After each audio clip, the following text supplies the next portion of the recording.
नमस्कार दोस्तों, स्वागत है आपका एक कदम अध्यात्म की ओर में। दोस्तों, आज हम नाथ संप्रदाय के बारे में बात करेंगे। यह संप्रदाय बहुत ही विशाल और आदिकाल से चला आ रहा है। उत्तर प्रदेश के मुख्यमंत्री योगी आदित्यनाथ जी भी नाथ संप्रदाय के अनुयायी हैं। उत्तर प्रदेश के गोरखनाथ मंदिर के मुख्य संत भी हैं। भारत में जब तांत्रिकों एवं साधु संतों की यौगिक क्रियाएं एवं साधनाएं धीमी पड़ने लगी, तब इन यौगिक क्रियाओं के उद्धार के लिए नाथ संप्रदाय का उदय हुआ। नाथ संप्रदाय हिंदू धर्म के अंतर्गत शैववाद की एक परंपरा है। नाथ संप्रदाय के लोग आदिनाथ यानी शिव को अपना गुरु मानते हैं, उनकी पूजा करते हैं। शिव के बाद भगवान दत्तात्रेय का नाम आता है। उन्होंने महाराष्ट्र में नाथ परंपरा का विकास किया। इनके अलावा गुरु मत्स्येंद्रनाथ, गुरु गोरखनाथ प्रमुख हैं। नाथ संप्रदाय समस्त देश में बिखरा हुआ था। गुरु गोरखनाथ ने इस संप्रदाय के बिखराव और इस संप्रदाय की योग विद्याओं को एकत्र किया और उत्तर प्रदेश के गोरखपुर में बाबा गोरखनाथ मंदिर इन्हीं के नाम पर है। इस जगह बाबा गोरखनाथ ने कठोर तपस्या की थी। नाथ शब्द का प्रचलन हिंदू, बौद्ध और जैन संतों के बीच विद्यमान है। नाथ शब्द का अर्थ होता है स्वामी।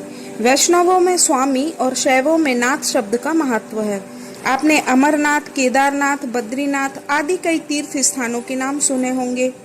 संप्रदाय में योगियों के मुख्य अंग योगासन, नाड़ी ज्ञान, षट चक्र निरूपण तथा प्राणायाम द्वारा समाधि की जाती है। इस पंथ के योगी या तो जीवित समाधि लेते हैं या शरीर छोड़ने पर उन्हें समाधि दी जाती है। वे जलाए नहीं जाते। यह माना जाता है कि उनके शरीर योग से ही शुद्ध हो जाते हैं। बाबा गोरखनाथ ने कर्ण छेदन या कान में चीरा चढ़ाने की प्रथा प्रचलित की थी। कान में चीरा लगवाने के लिए तत्पर होने का मतलब होता है कष्ट सहने की शक्ति, दृढ़ता और वैराग्य की ताकत का होना। गोरखनाथ ने अपने अनुयायी शिष्यों के लिए यह कठोर परीक्षा नियत की थी। कान चीरने के बाद मनुष्य बहुत से सांसारिक झंझटों से बचता है। हालांकि लंबे समय तक परीक्षा करने के बाद ही कान में चीरा लगाया जाता है। अभी भी ऐसा ही होता है। नाथ संप्रदाय अवधूत संप्रदाय है। इसका अर्थ होता है जो आजीवन ब्रह्मचारी का पालन करता है और मोह माया से दूर रहता है। ये कहा गया है कि जो सभी तरह के प्रकृति जन्य विकारों को त्याग देता है वह अवधूत है। नाथ संप्रदाय में किसी भी प्रकार का भेदभाव आदिकाल से नहीं रहा। इस संप्रदाय को किसी भी जाति, वर्ण या किसी भी उम्र में अपनाया जा सकता है। सन्यासी का अर्थ काम, क्रोध, मोह, लोभ आदि बुराइयों का त्याग कर समस्त संसार से मोह छोड़कर शिव भक्ति में समाधि लगाकर लीन होना बताया जाता है। प्राचीन काल में राजा महाराजा भी अपना राजपाट छोड़कर संन्यास इसीलिए लिया करते थे। नाथ संप्रदाय में दीक्षा पाने वाले को कठोर नियमों का पालन करना होता है। वह कभी किसी राजा के दरबार में पद प्राप्त नहीं कर सकता। वह कभी किसी राज दरबार में या राजघराने में भोजन भी नहीं कर सकता, परंतु राज दरबार व राजा से भिक्षा जरूर प्राप्त कर सकता है। उसे बिना सिले भगवा वस्त्र धारण करने होते हैं। हर सांस के साथ मन में आदेश शब्द का जाप करना होता है। किसी अन्य नाथ का अभिवादन भी हमेशा आदेश शब्द से ही करना होता है। सन्यासी योग व जड़ी बूटी से किसी का रोग ठीक तो कर सकता है, पर बदले में वो रोगी से या उसके परिवार से भिक्षा में सिर्फ अनाज या भगवा वस्त्र ही ले सकता है। वह रोग को ठीक करने के लिए किसी भी प्रकार के आभूषण या मुद्रा आदि नहीं ले सकता। नाथ साधु संत भगवा रंग के बिना सिले कपड़े पहनते हैं। ये योगी अपने गले में काली ऊन का एक जनेऊ रखते हैं जिसे सिले कहते हैं।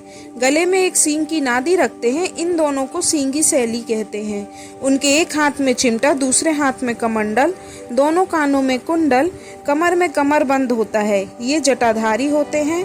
नागपंथी भजन गाते हुए घूमते हैं और भिक्षाटन कर जीवन यापन करते हैं। उम्र के अंतिम चरण में वे किसी एक स्थान पर रुककर अखंड धूनी रमाते हैं।